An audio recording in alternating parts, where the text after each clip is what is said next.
झूठी मोह माया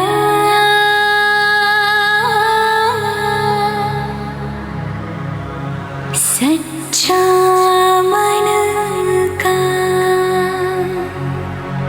वो कौन जहाँ प्रेम रतन पाया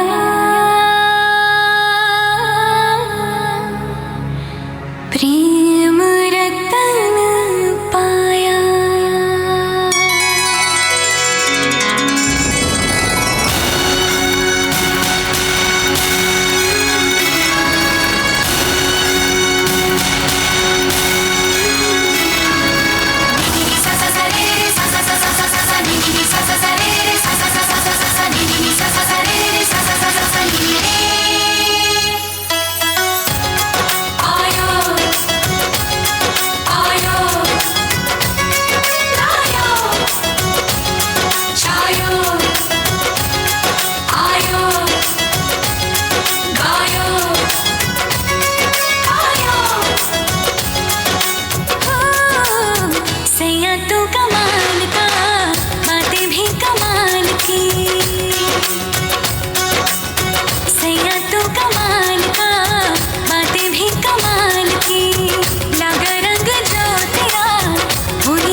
क्या बात आहे, एकदा खणखणीत टाळ्या झाल्या पाहिजेत. टाळ्यांचा आवाज कमी येतोय. वा, जोरदार टाळ्या झाल्या पाहिजेत या चिमुरड्यांसाठी. समोर बघा, फोटो घ्यायचा, आपल्याला व्हिडिओ घ्यायचा. आणि सर्वांसाठी आनंदाची गोष्ट आहे, जे जे लोक मोठमोठी बक्षिसं देत आहेत मोठ्या मनानं आपुलकीनं, हा संपूर्ण कार्यक्रम YouTube वरती आपल्याला पाहायला मिळणार आहे. तुम्ही दिलेली बक्षिसं, तुम्ही दिलेली साथ उभा देश ऐकणार आहे. म्हणून आपण या चिमुरड्यांसाठी भरभरून बक्षिसं द्यायची आहे. एक सुंदर असं नृत्याविष्कार आपण पाहिलाय, प्रेम रतन